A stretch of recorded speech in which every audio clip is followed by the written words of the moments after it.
La sesión de hoy, el título parodia una película de Woody Allen. No sé si los más jóvenes han visto muchas o pocas películas de Woody Allen, pero esta hacía referencia a todo lo que uno quiso saber sobre el sexo y no se atreve a preguntar. Pues la recomiendo encarecidamente. Y espero que la sesión sea del mismo nivel. No espero menos de vosotros. Aunque hay ahora ya no hay ninguno. Aunque hay cuatro ponentes, la doctora Avellán y el doctor Víctor vais a ser solo meros están al rebote, que se llama. Entonces, sin más dilación, José Manuel empieza y después Pablo. El primero Raya y después Néstor. A ver qué nos cuentan de los contrastes, ¿vale?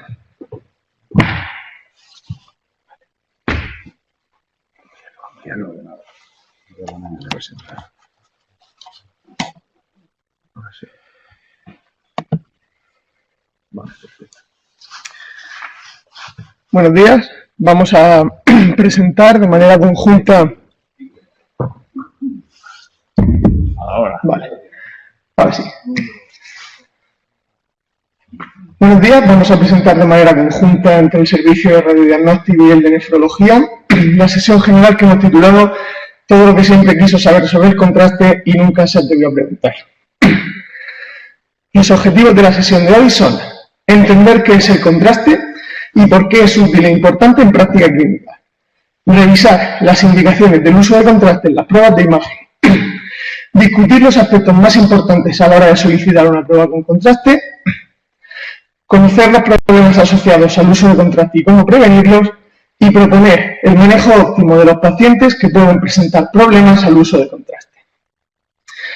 Primero, una pequeña pincelada acerca de qué es el contraste, simplemente saber que son sustancias con propiedades físicas específicas que hacen que al introducirlos en una prueba de imagen aparezca información que sin ellos no hay. Lo más conocido es la radioopacidad que tienen sustancias como el bario o el yodo. La importancia del uso de contraste radica en 4 puntos. El primero es que haya contraste. El segundo, dónde está ese contraste. El tercero, cuándo está ese contraste y por tanto que convierte en un estudio plano en dinámico. La importancia de que haya contraste es porque delimita estructuras, como vemos en estas imágenes. A mi derecha, un TAC abdominal sin contraste, en el que en el recuadro rojo vemos un batiburrillo de estructuras que no somos capaces de diferenciar del todo bien. Al introducir el contraste, en cambio, vemos como la flecha rosa está señalando al páncreas, las flechas azul y verde están señalando estructuras vasculares, y la flecha amarilla, o la más posterior, que veo que no se ve muy bien, está señalando la glándula suprarrenal. Vemos que se delimitan estas estructuras. Además, pone de manifiesto lesiones que pueden pasar desapercibidas en estudios simples. Aumenta la sensibilidad. Como vemos en esta imagen, al contrastar a la gaviota, vemos sus detalles, vemos su pico, vemos el trasfondo. Igual ocurre en los estudios de imagen. En este TAC de abdomen, vemos a mi derecha el TAC simple, en el que en el círculo rojo hay una lesión que podríamos no ver, pero una vez que está el contraste, se hace más que evidente. Igual ocurre con este foco de necrosis pancreática, con este foco de pielonefritis en un riñón trasplantado, o con este realce en la parte posterior de los ventrículos laterales, típico de una ventriculitis, es decir, es incluso diagnóstico. Nos ayuda también a diferenciar lesiones entre sí. En esta resonancia magnética craneal vemos a mi derecha, en el recuadro amarillo, lesiones hipointensas parasagital a ambos lados del cerebro, típicas de esclerosis múltiple. Al introducir el contraste, como estamos viendo, la flecha amarilla señala el vaso contractado y el círculo rojo está señalando una lesión que contrasta. Esa lesión está activa, el resto están inactivas. Igual ocurre con lesiones tumorales. Las lesiones que realzan estarán activas y las lesiones que no realzan estarán desvitalizadas normalmente por un éxito terapéutico, bien radioterápico o quimioterápico. La importancia de dónde están. Lo primero que tenemos que saber es que la vía de administración importa. No es lo mismo el contraste intravenoso, el contraste oral, el contraste rectal, se pueden ver por cualquier orificio del cuerpo. En este caso, el contraste oral nos ayudó a diagnosticar a este abdomen agudo que con el contraste intravenoso no nos dio mucha información. El contraste puesto por la vía de administración requerida resultó diagnóstico, en este caso, de perforación duodenal, que veremos más en profundidad. Permite también detectar obstrucciones o fugas a su paso. Como vemos en este TAC, en el simple vemos unas lesiones grandes, unos hematomas bilaterales, que cuando se introdujo el contraste aparecieron unas imágenes hiperdensas que no hay en el simple y que nos están indicando que ahí hay un sangrado activo. También caracteriza las lesiones como hipovasculares, en este caso, que vemos que en el estudio sin contraste respecto al estudio con contraste la lesión hepática está marcada con un rayo, la lesión después del contraste no cambia, es decir, no está muy vascularizada. En este otro caso vemos como mismo paciente, mismo TAC, y arriba vemos que la aorta y la lesión en el círculo se están coloreando, realzan, pero abajo vemos que no. ¿Qué está pasando? ¿Por qué una sí y la otra no? Para eso tenemos que entender que es importante también cuándo está el contraste. Tenemos que entender el tiempo, las fases. La fase simple es en la que no hay contraste. Ninguna estructura realza, ninguna estructura se colorea. La fase arterial realzan y se colorean las estructuras arteriales y todo aquello que está irrigado por las arterias, como puede ser el páncreas, algunas lesiones hepáticas y la parte más externa de los riñones. En la fase portal realza el hígado, realza el bazo, realzan un poquito más los riñones. En la fase nefrogénica es un poco más tardía. Estos son disparos a lo largo del tiempo. Según el momento desde que se introdujo el contraste y se va haciendo el disparo, la fase será una u otra. La fase nefrogénica, en la que el riñón ya está coloreado y es buena para el diagnóstico de lesiones en él. Y la fase excretora, en la que el contraste ya está siendo expulsado por los uréteres y incluso se puede ver, como vemos en la imagen radiológica de abajo, en la vejiga. Bien, por tanto, tenemos espacio y tenemos tiempo, confieren a los estudios de espacio-tiempo. En estas 4 imágenes vemos el TAC arriba, bueno, no es imagen radiológica, pero arriba a la derecha vemos el simple en el que ni el hígado ni las lesiones que hay en él están realzando. Arriba a la izquierda vemos el hígado sin realzar y en la fase arterial, a los 35 segundos más o menos, está realzando tanto las arterias como la lesión que está irrigada por las arterias en este caso. En la fase portal vemos que el hígado realza por completo y que hay una lesión que no realza. Es una lesión hipovascular que se pone de manifiesto cuando realza el resto del hígado. Y en la fase tardía vemos que está realzando una pequeña lesión, el hígado no, el hígado ha expulsado todo el contraste y entonces se pone de manifiesto una lesión fibrótica que todavía no ha tirado ese contraste. Eso es, por ejemplo, diagnóstico, bueno, típico de un colangiocarcinoma. Como vemos, ese espacio-tiempo del que confiere el contraste a los estudios es diagnóstico. Así vemos esa imagen que veíamos al principio, la aorta realzando, la lesión realzando, una lesión que realza en fase arterial y que en fase venosa o portal ha lavado. Eso es muy manido, es por todo conocido, es el comportamiento típico de un hepatocarcinoma, ¿vale? Por tanto, siempre que veamos un estudio con contraste, tenemos que pensar que estamos a hombros de gigantes. Marie Curie y Albert Einstein uniendo sus fuerzas para que nosotros podamos hacer diagnósticos certeros.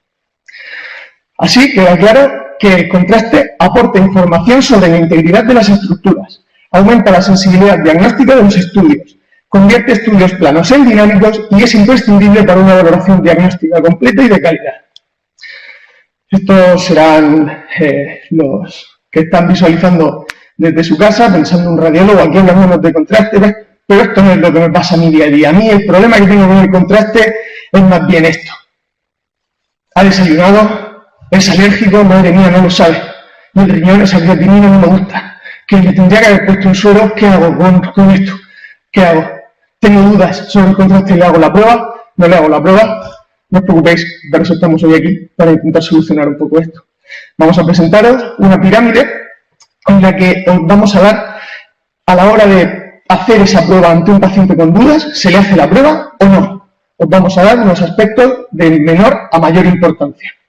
Antes de empezar, cualquier duda nos tenéis que llamar, estaremos encantados de atenderos. Ese es nuestro busca, literal. Lo primero y menos importante, empezamos por el vértice.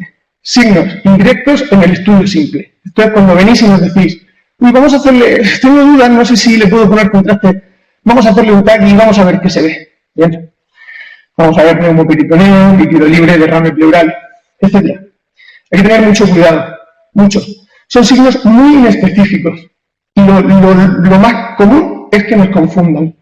Vamos a ser ese rinoceronte en la cuerda floja, mucha potencia, no controlada, nos podemos caer y nos vamos a caer probablemente. Es más probable que no veamos e infradiagnostiquemos o que caigamos en el sesgo de satisfacción y veamos algo y pensamos que está todo hecho, que consigamos dar un diagnóstico acertado y localizado, como ocurrió con este paciente.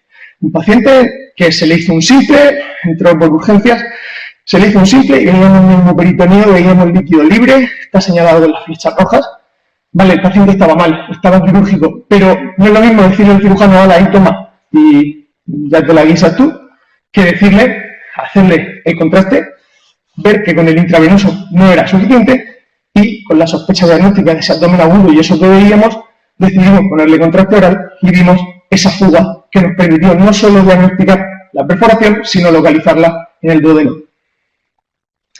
Segundo motivo, estudio simple indicado. Quiero hacer un pequeño paréntesis. Para indicaciones de estudios, y esto sirve a todos, hay unos criterios de idoneidad realizados por el American College of Radiology que está separado por órganos y sistemas y sospechas diagnósticas. Tenemos una sospecha diagnóstica, imaginemos que estamos sospechando una pancreatitis aguda. ¿Qué prueba le pido? Vale, pues el American College of Radiology lo tiene todo desglosado, nos vamos a su PDF, lo buscamos en esta herramienta que se llama criterios de idoneidad y nos aparece en qué año fue revisado el documento que se va a hacer y distintos escenarios clínicos para cada sospecha diagnóstica según variables de los pacientes, suele haber 5 o 6 escenarios distintos, y la prueba que está indicada y el grado de evidencia para indicarla. Esto me parece que es súper útil para cualquiera y quien lo quiera utilizar, criterios de idoneidad del American College of Radiology. Volvemos a nuestra sesión y el estudio simple indicado, que le pongo interrogaciones porque es el ciego guiando al ciego. ¿Cómo es ese ciego guiando al ciego? Al decir que está indicado, nos empoderamos y decimos, bueno, está indicado, ya no hay más que hablar. Bien, un cólico renal está indicado un TAC simple. Vamos a ver qué es lo que puede pasar. Estos son ejemplos reales. En un TAC simple de un cólico renal que pareció que tenía una pequeña nefrolitiasis, el paciente le siguió doliendo, siguió teniendo molestias. Al ponerle el contraste resultó ser un flebolito dentro de una MAD.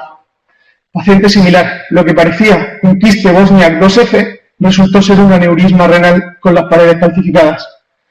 Y lo que parecía un riñón normal, resultó ser una pielonefritis.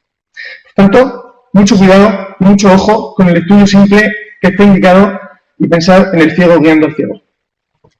Estudio con contraste demorable. Es aquel estudio que está indicado hacer con contraste, pero el paciente en ese momento no puede hacerse el TAC por lo que sea, por el motivo que sea, pero el paciente está bien, está estable.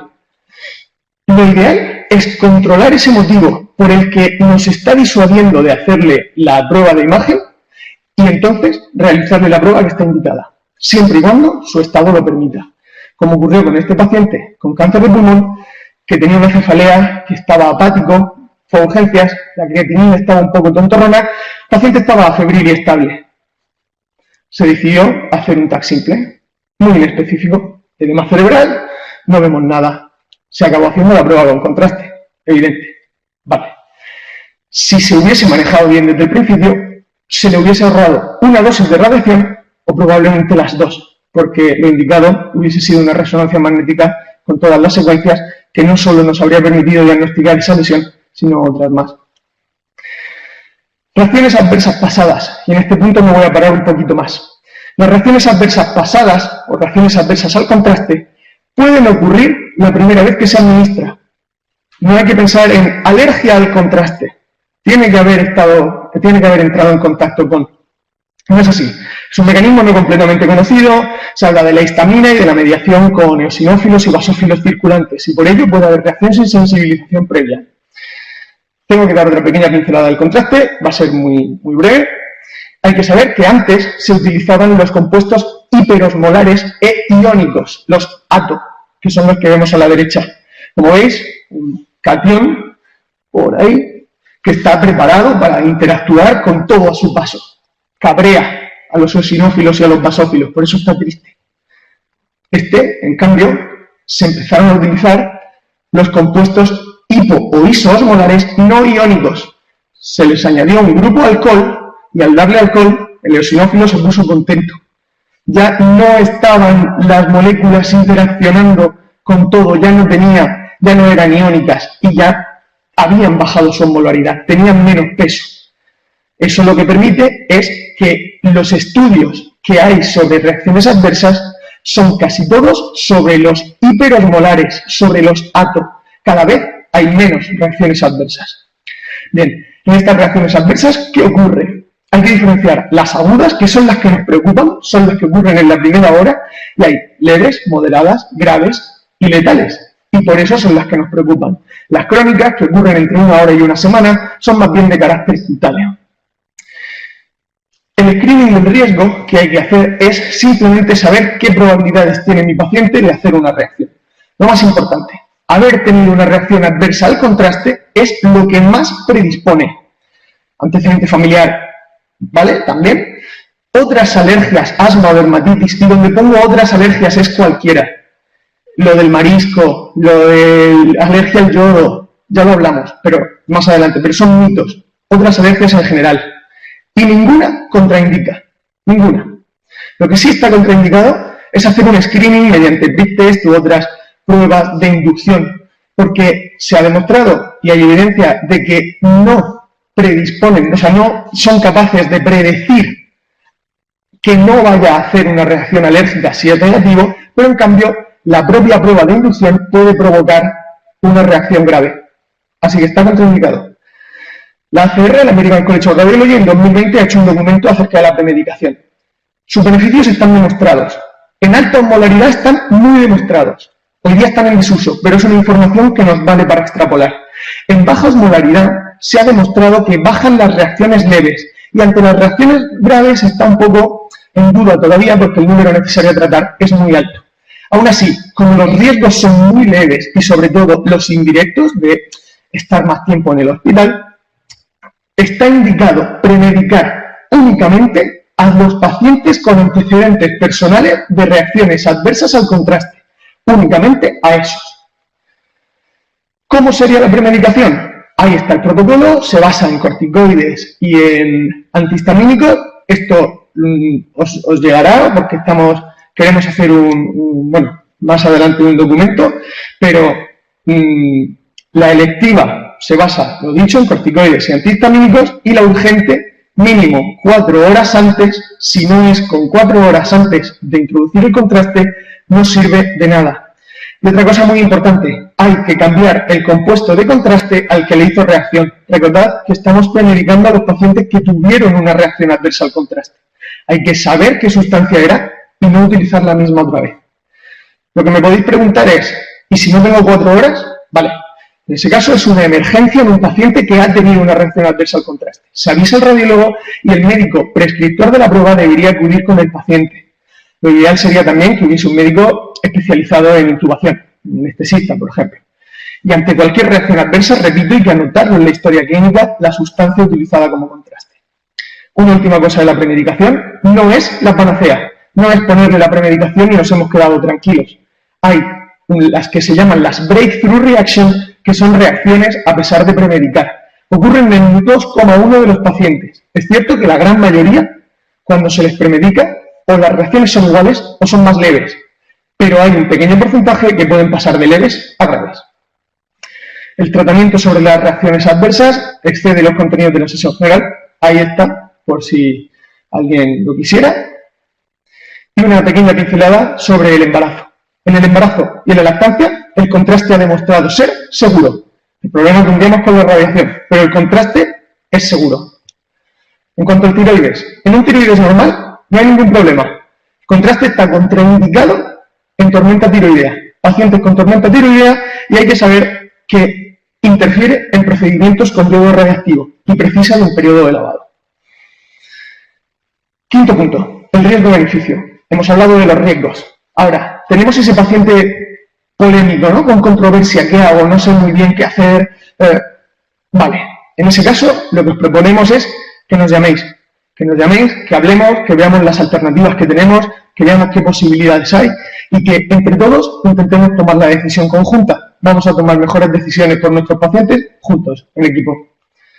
Y por supuesto, teniendo en cuenta la voluntad de nuestros pacientes, que es el siguiente punto con más peso. En cuanto a la voluntad de los pacientes, la SERAM lo tiene muy bien recogido en ese documento que ha hecho la sección de calidad, de gestión y calidad, en el apartado de contrastes yodados. Ahí está todo muy claro. Por daros un pequeño resumen, consentimiento informado verbal es obligatorio, lo da el médico que prescribe y debe anotarlo en la historia clínica. El escrito no es obligatorio, puesto que se considera un riesgo de presentación excepcional. La excepción son los procedimientos de radiología intervencionista. Sí se hace consentimiento escrito, pero lo hace el médico, el radiólogo intervencionista, en este caso no el médico prescrito. Por si alguien lo quisiera, en el documento que he puesto en la diapositiva anterior, está ese anexo, que es el contraste informado escrito, el consentimiento informado, el consentimiento informado escrito. Bien, y por último, y lo que más importancia tiene en esos pacientes con dudas, ¿le hago la prueba o no?, es que sea una urgencia vital. Situaciones como un politraumatizado inestable, un sangrado activo en un paciente inestable, un escafés, código ictus, un síndrome óptico agudo. En esos casos, la vida del paciente está en riesgo. Es lo primero que tenemos que acatar. Ese diagnóstico le puede salvar la vida. Por tanto, si tiene algún problema, pues bueno, ¿qué pasa si ese paciente tiene 1,5 de creatinina? ¿Qué pasa si tiene un filtrado glomerular bajo? ¿Le pongo acetilcisteína? ¿Cómo lo hago? ¿Puedo hacerle la prueba si está en diálisis? Bueno, no os preocupéis, eso sería vosotros ahora mismo, pero vienen nuestros compañeros de nefro a arrojar un poco de luz sobre el tema.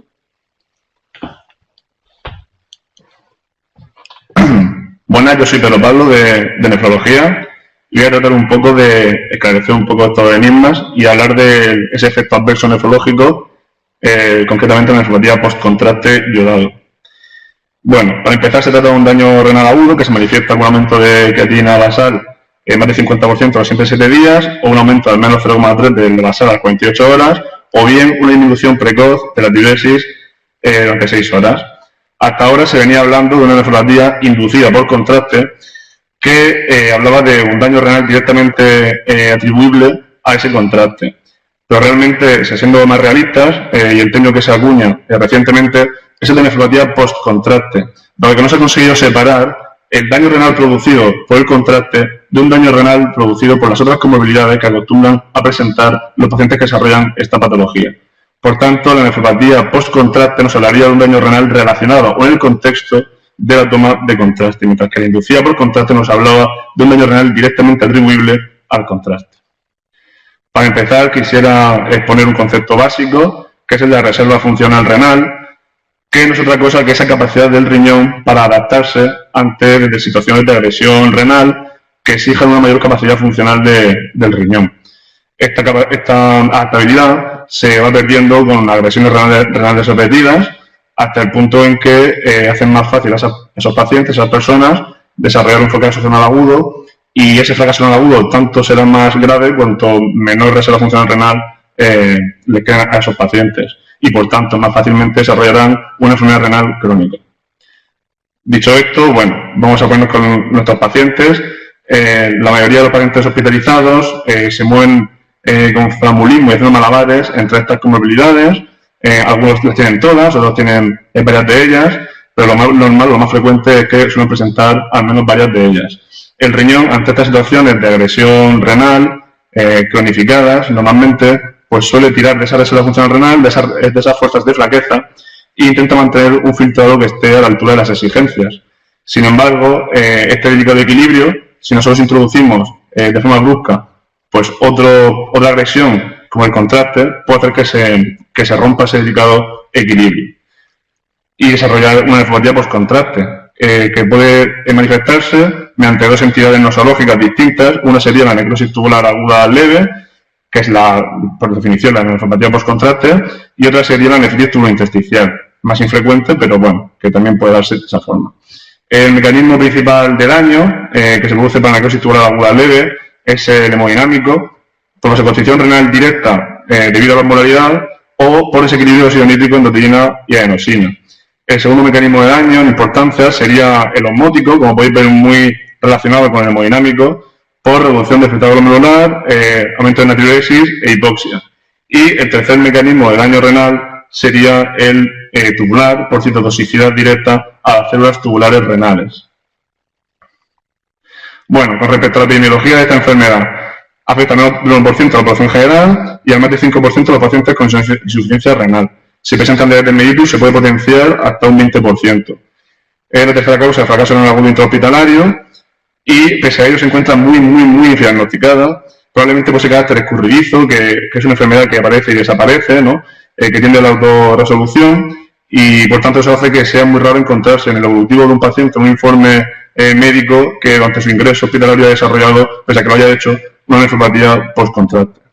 Cuando muchas veces esa puntilla, eso que falta al paciente que tiene una enfermedad renal previa para introducirlo en un programa crónico de terapia sustitutiva renal. Con respecto al impacto de esta enfermedad en hospitalario, pues se ha visto que entre pacientes que durante su ingreso han desarrollado nefropatía postcontraste frente a los que no lo han hecho, aumenta la estancia hospitalaria y el número de efectos adversos, concretamente en este estudio, sepsis, insuficiencia respiratoria, hemorragia y morimortalidad en general. Seguramente también esos mismos factores que predisponían a estos pacientes a desarrollar una nefropatía postcontraste, pues sea también lo que les haga desarrollar a la larga esas complicaciones. Pero en cualquier caso sigue siendo el nefropatía postcontraste un indicativo de mal pronóstico per se para el paciente hospitalizado. Con respecto a la clínica de esta enfermedad, este fracaso renal agudo, pues es un fracaso renal agudo en general al uso, pero tiene una serie de características que lo hacen especial. Se da como una temprana y leve elevación de creatinina 24 o 48 horas después de la administración de contraste y cursa a los 3-7 días con una recuperación progresiva de esa creatinina. Se trata de un fracaso renal agudo, por lo general no oligúrico, aunque puede presentarse de esta forma, y si se pidiese un seguimiento urinario, se podrían objetivar hallazgos compatibles con necrosis tubular aguda, como cilindros granulosos en barro o células epiteliales libres del túbulo renal o cilindros epiteliales del túbulo renal. Con respecto al pronóstico, como hemos ido esbozando, es un fracaso renal agudo que tiende a la autorresolución, en 3-7 días se suele recuperarse el paciente, pero, y esto es lo más importante, en aquellos pacientes que tienen una enfermedad renal previa o comorbilidades que iremos desarrollando ahora, puede ser lo bastante grave como para que ese paciente no recupere su función renal basal y precise terapias sustitutivas. Nuestra misión será identificar a esos pacientes y tratar de prevenir e impedir que esto suceda. Aquí separamos los factores de riesgo en función de las vías de administración, que es como se han ido identificando a lo largo de los años. Como pueden ver, se han identificado más factores de riesgo relacionados con la vía intraarterial que con los de la vía intravenosa. Empezamos con los de la vía intravenosa. La función renal previa alterada es el factor de riesgo más importante para ambas vías. Se ha visto que hay incidencia acumulada muy importante a partir de filtrados menores de 30. También se ha visto que en pacientes con escasas comorbilidades o otros factores de riesgo, aparte de la función renal previa alterada, la nefropatía que se atribuye completamente al contraste, es decir, la que sería inducida, solamente es relevante efectivamente a partir de ese filtrado, menos de 30. Pero también se ha visto que en aquellos que tienen comorbilidades, a partir de cifras de filtrado menores de 45, ya empieza a verse una incidencia considerable. Bueno, lo importante que me dejo es que la diabetes mellitus se identificó como un factor de riesgo dependiente de la función renal. Es decir, no se vieron aumentos significativos del riesgo de nefropatía postcontraste para creatinina menores de 1,5 y sí que se vieron a partir de creatinina menores de 1,5. El siguiente factor de riesgo serían situaciones que cursan con perfusión renal disminuida, por así decirlo, sería un clúster de factores de riesgo. A mí me gusta imaginarme la presión de flujo que le llega al riñón como la presión de flujo de agua que llega a un molino de agua, mientras que le llegue bastante, pues seguirá girando alegremente y el momento en el que cese, empezará a pararse y volver a arrancar ese molino y recuperar esa inercia que llevaba antes, pues costará un tiempo. Como la noria que vemos en la ñora. Bueno, esas situaciones serían sobre todo aquellas que cursan con un volumen circulante efectivo bajo, con insuficiencia cardíaca, hipovolemia, hipotensión, hemorragia, hematocrito bajo, nefrotóxicos sobre todo que provoca hipoperfusión renal, ¿vale? Y luego la edad mayor de 70 años, si es siguiente factor de riesgo. Aquí abajo a la derecha voy preparando una bomba de factores de riesgo. Bueno, este factor de riesgos está muy directamente relacionado con el concepto que hemos presentado antes de reserva funcional renal. Se trata de una población que la mayoría de estos pacientes pues, ha ido perdiendo esa capacidad del riñón de adaptarse a esas agresiones renales, y a una mínima agresión para estos pacientes pues, será más fácil que desarrollen ese fracaso renal agudo. Aún así, este factor de riesgo debe separarse de otros implícitos a esa condición, que es el aumento de comorbilidades asociadas y de número de test diagnósticos que se realizan a estos pacientes. El siguiente factor de riesgo y último para la vía intravenosa sería el tipo de contraste. Esto lo he ido empozando un poco en mi compañero. Aquí lo importante serían las variables osmolaridad y ionicidad no ionicidad. Es decir, en resumidas cuentas, los agentes yodados de alta osmolaridad, altísima, 1200 milosmoles, bueno, esos agentes son los más dañinos para el riñón, y los iónicos también. Por suerte, actualmente, en los hospitales modernos cuentan con agentes de contraste yodado iso o hipoosmolares, que no son asociados con aumento de riesgo de nefropatía postcontraste, exceptuando al ioexol, que con respecto a sus compañeros de grupo sigue demostrado aumentar el riesgo de nefropatía postcontraste.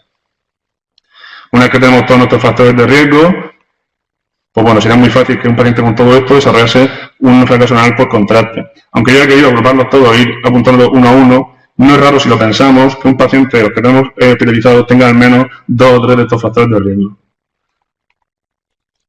Lo siguiente sería hablar de los factores de riesgo para la vía intraarterial. Son más, como hemos visto antes en la lista, y esto se debe a que son pacientes por lo general más comórbidos, y también a que el contraste intraarterial es más nefrotóxico per se, ya dado que alcanza mayores concentraciones en la curvatura renal arterial que el contraste intravenoso. Se han documentado, por supuesto, en muchos más casos de nefropatía postcontraste para la vía intraarterial que para la vía intravenosa. Aquí lo podemos repasar lo intraarterial, ¿vale? Vemos que comparten muchos con la intravenosa, pero hay matices que los diferencian. Bueno, para empezar, la función renal previa alterada, que es el más importante para ambas vías. En este caso, bueno, se ha encontrado un umbral de filtrado glomerular concreto a partir del cual el daño renal sea clínicamente significativo. Pero si se han hecho aproximaciones, digamos, satisfactorias, que se ha visto que el filtrado glomerular en menores de 60 empieza a aumentar la incidencia de forma considerable en pacientes con comorbilidades. La diabetes mellitus aquí ha demostrado ser un factor de riesgo dependiente, otra vez, de la función renal, significativo a partir de creatininas de 1,5 también, con el mismo umbral. Y aquí, a diferencia del intravenoso, la proteinuria también se ha demostrado, se ha probado que es un factor de riesgo dependiente de función renal significativo a partir de ese filtrado que hemos dicho menor de 60. Estamos hablando de 3 gramos de albuminuria al día o más de 5 gramos de proteinuria al día. Con respecto al tipo de contraste, lo mismo que hemos dicho para la vía intravenosa, solo que la vía intraarterial particularmente se ha demostrado que la dosis es un factor de riesgo independiente. Sin embargo, bueno, se ve que con dosis bajas de contraste suelen ser habitualmente seguras, incluso en pacientes con enfermedad renal avanzada, pero no ocurre de esta forma en pacientes con enfermedad renal avanzada y diabetes, en lo que pese a minimizar y administrar dosis ínfimas de contraste, pues es imposible esquivar este factor de riesgo independiente. Este, lo último ya sería el procedimiento radiológico específico, este factor de riesgo, que realmente lo que nos viene a decir es que no es lo mismo una prueba, un test diagnóstico que otro, o sea, un test con contraste intraarterial que otro.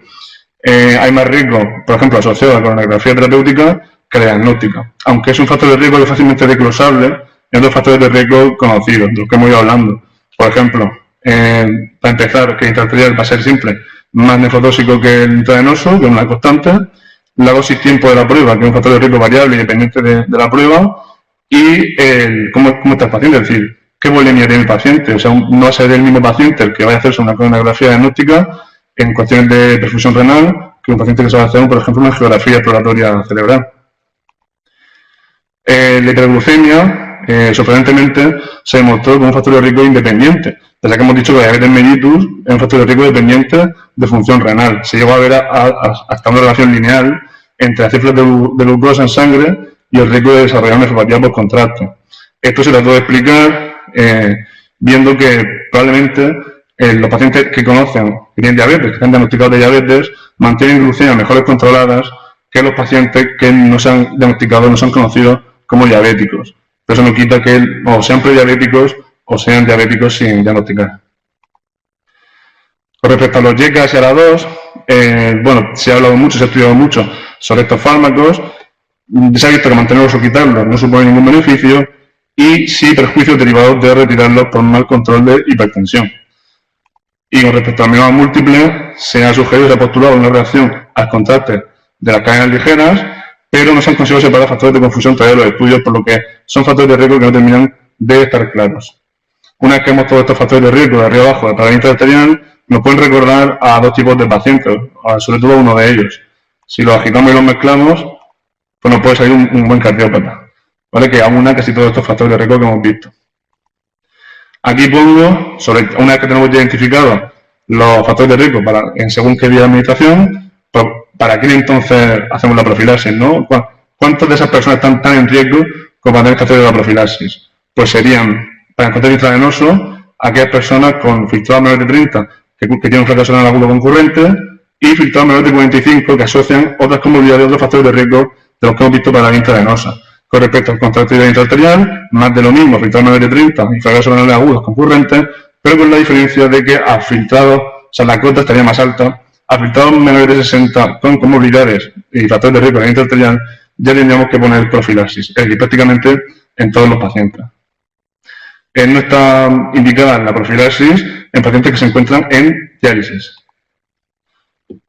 Con respecto al score de MERA, se propuso hace 13 años, es un score que trata de predecir el riesgo de nefropatía post-contraste y está propuesto por una cardióloga que tenemos aquí arriba a la izquierda, que es Roxanne Meran, y lo propuso para la exploración de coronariografía.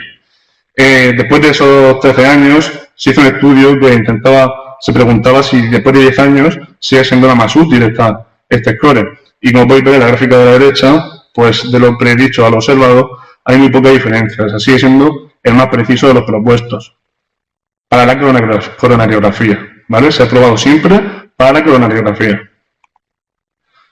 Con respecto a las medidas profilácticas, las vamos a ver en 4 pasos de forma breve. El primer paso, realmente mi paciente necesita esta prueba con contraste, se puede hacer otra prueba, se puede posponer y como ha dicho ya mi compañero José Manuel, pues si es necesario hablar con radiología, que se hable con radiología. Con respecto al segundo paso, el tipo de contraste. Este sería un paso muy dependiente del hospital en el que uno trabaja, pero por suerte se usan actualmente los contrastes de ISO e hipomolaridad. Con respecto al tercer paso sería suspender los nefrotóxicos. ¿Qué entendemos por nefrotóxicos? Con nuestros nefrotóxicos del día a día, los AINES, los diuréticos, los aminoglucósidos, 24 o 28 horas antes de la realización de la prueba y no reintroducirlos en caso de nefropatía por contraste hasta la normalización de la función renal a su basal. Dedicamos una diapositiva extra para la metformina, por ese cuadro temido de la acidosis respiratoria, sobre todo, para decir nada brevemente que en filtrados menores de 30, se tiene que quitar sí o sí, en filtrados menores de 60 se puede dejar, entre 45 y 60 para una prueba intravenosa se puede también dejar, de 30 a 45 para una prueba intravenosa se tiene que retirar y valorar reintroducir 48 horas después, y para pruebas intraarteriales con menos de 60 se tienen que quitar sí o sí. Bueno, con respecto al cuarto paso y último, la medida terapéutica o profiláctica por excelencia de la expansión de volumen se ha visto que es especialmente eficaz para pacientes con filtrados glomerulares menores de 30. Básicamente tenemos dos opciones. Una, el suero salino, para el cual no se ha establecido frecuencia, dosis ni duración, pero se ha visto que el isotónico es mejor que el hipotónico. La guía americana y europea se recomiendan este protocolo que he puesto aquí. Y, bueno, se ha visto que aunque tengan menos solidez científica, la hidratación oral para pacientes ambulatorios también puede ser efectiva, aunque aún hay menos establecida frecuencia, dosis y duración para esta profilaxis. La otra opción, la alternativa al suero, sería el bicarbonato. Se ha estudiado muchísimo, pero muchísimo, el bicarbonato enfrentado al suero salino. Hablo de muchísimos metaanálisis. Y en todo ello se ha visto que el bicarbonato y el suero salino entre sí son no inferiores y ninguno superior al otro. Por tanto, siendo el suero más barato y con menos riesgo derivado de su composición, a priori sería lo mejor usar el suero. Pero siempre es o uno u otro, no a la vez. Vale, pues esos serían los 4 pasos. Y bueno, para la vía interarterial simplemente tener más en cuenta el asunto de la dosis, ¿no? Hay 3 estudios repetidos en corto espacio de tiempo, sobre todo, y mínima dosis efectiva siempre. Un comentario sobre el paciente en diálisis, que es una duda muy generalizada. Por norma general, el paciente en diálisis se puede hacer perfectamente una prueba con contraste iodado, pero hay que tener en cuenta los siguientes matices. Estar en un programa de diálisis por enfermedad renal crónica y de forma crónica no significa que no se pueda estar peor. Es decir, hay personas de ese programa que aún tienen diuresis residual y van a días alternos al programa de diálisis. Y si desarrollan una nefropatía por contraste o se agudiza y se empeora su función renal, pueden caer en anuria y precisar sesiones diarias, ¿vale? Y repercute bastante en la calidad de vida de estas personas. Lo mismo para la gente que está en diálisis peritoneal y se ven muy pocos recambios al día, hacen una vida prácticamente normal y cuando hacen ese fallo renal y agudizan, pues repercute mucho en su calidad de vida. Sobre todo tener en cuenta el paciente que se encuentra en un diálisis por una causa aguda, tiene una enfermedad aguda y con una realista expectativa de mejora de esa función renal. En estos pacientes, sobre todo, tenemos que evitar a toda costa administrar el contraste. Y sería el mejor escenario ese paciente en enfermedad renal crónica que está anúrico en diálisis diaria, ¿vale? Y ya el tercer matiz a tener en cuenta es porque el contraste, al fin y al cabo, es un ingreso de volumen para estos pacientes.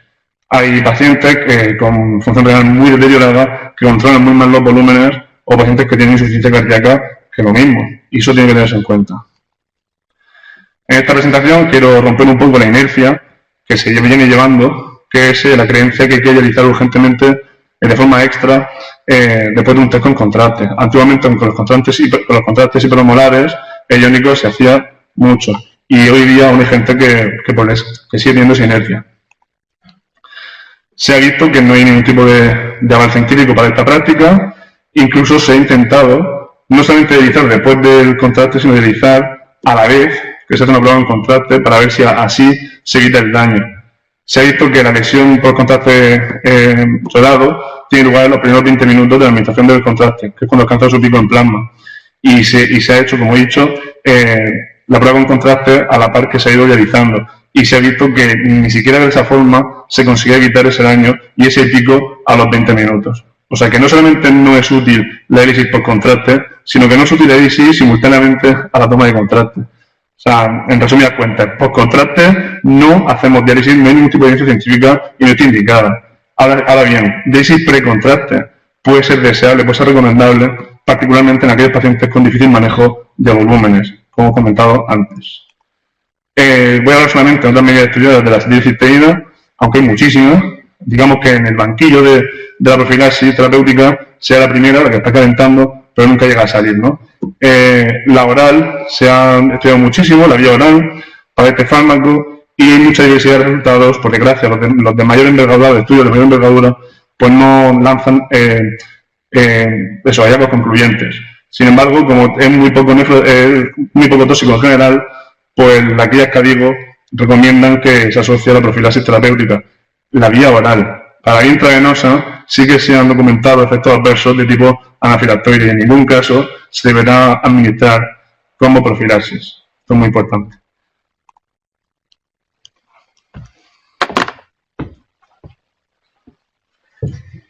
Bueno, para finalizar, ¿qué tienen en común Zeus, el dios del rayo, y mi paciente ha desayunado, no se puede hacer la prueba? ¿Qué son mitos?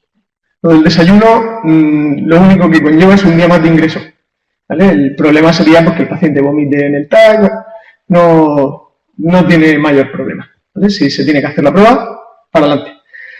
Otro mito, al no ser vía intravenosa, no pasa nada.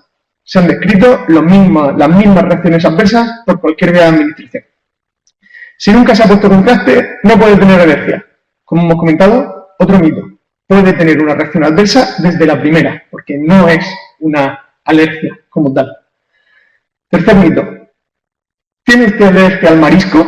Que va en consonancia con si la miodarona cojona, no le pongas contraste. Y esto lo digo por la alergia al yodo, ¿vale? Tanto la alergia al marisco como la alergia al yodo son alergias. Predisponen 6-10 veces más, igual que la alergia a los perros o a los caballos. Prohibido el contraste, que se puso como un tomate. No es cierto. Haber tenido una reacción adversa no contraindica, ninguno contraindica. Simplemente hay que hacer la premedicación y estar prevenidos de que eso puede pasar. Pero eso sí, no hay de qué preocuparse. Lo hemos premedicado, sería otro mito. Las breakthrough reactions, ¿vale? Pueden tener después de haber premedicado. Menor medida, pero puede tener. Bien, y ya como conclusión, vamos a presentaros el manejo del paciente en riesgo, que es un poco el motivo que nos ha traído a hacer esta sesión general, que es todas las dudas que nosotros desde nuestro servicio vemos que se suelen tener con esos pacientes en riesgo al ponerles el contraste. Bueno, pues hemos recopilado 3 puntos en los que hemos recogido toda la información útil para manejar estos pacientes. Lo primero que habría que hacer, ¿qué tengo que saber de mi paciente? ¿Qué factores de riesgo son relevantes cuando quiero ponerle contraste a un paciente? Por mi parte, si ha tenido reacciones adversas previas. Por la mía, función renal previa alterada, lo más importante, y si tiene diabetes o no, y todas esas situaciones que nos sacaban en el molino de agua, que cursaban con hipoperfusión renal. El segundo punto, ¿a qué pacientes debo premedicar? Por mi parte, simplemente a los pacientes con reacciones adversas previas. Por la mía, si la prueba es intravenosa, a filtrados menores de 45 con diabetes o otros factores de riesgo, recordad del molino de agua, y si la prueba es intraarterial, filtrados menores de 60 con diabetes o proteinuria de más de 3 gramos de albuminuria por proteinuria al día y molino de agua. Y independientemente intravenosa o intraarterial, a fracasos renales agudos que están en curso en ese momento y siempre a filtrados menores de 30. Y por último, ¿cómo debo premedicar? A los pacientes con reacciones adversas previas, el protocolo que hemos propuesto de la ACR este año, en 2020, que propuso el American College of Radiology, que se basa en corticoides y antihistamínicos. Cada protocolo cambia, la Sociedad Europea dice otra cosa, según donde se mire, se dice una cosa distinta, pero se basa en corticoides y antihistamínicos. Y muy importante, que 4 horas antes como mínimo, si no, no estamos haciendo nada. Y además de darle fármacos, intentar cambiar el compuesto al que se reaccionó. Si se sabe a qué contraste hizo la reacción adversa, hay que cambiarlo. Con respecto a la nefroprotección, muy sencillo, pero hay que tenerlo bien claro. Suero salino o bicarbonato, no los dos. Y podemos o no añadir acetilcisteína oral, no intravenosa. Con respecto a la metformina, que en los ingresados apenas será el problema porque no llevan antidiabéticos orales, pero sí los ambulatorios, se retirará en filtrados menores de 30, se mantendrá en filtrados menores de 60 y con respecto al intravenoso, en menores de 45 se quitará y en intraarterial a todos los que tengan filtrados menores de 60. Y por último, no está indicado realizar diálisis extra post-contraste. Bueno, y para terminar, pues deciros que vamos a intentar, sino que está en ciernes, se ha aprobado ya en el servicio de nefrología y en el mío está pendiente de aprobar y de que pase por las secciones de calidad y por los organismos competentes del hospital. Vamos a intentar sacar un protocolo lo antes posible, un protocolo de profilaxis ante estos potenciales problemas con el contraste yodado. Es lo que nos ha motivado a hacer esta sesión y vamos a intentar que ese protocolo esté lo antes posible disponible para que lo podáis consultar cuando necesitéis. Y una última cosa, en ese protocolo se pondrán en orden, para empezar, aquellos pacientes que están en riesgo y los pacientes que están en riesgo, cuánto lo están, lo bastante, como para tener que hacer una profilaxis. Muchas gracias por vuestra atención y en cuanto nos sea posible, nos gustaría poner a vuestra disposición dicho protocolo. Muchas gracias.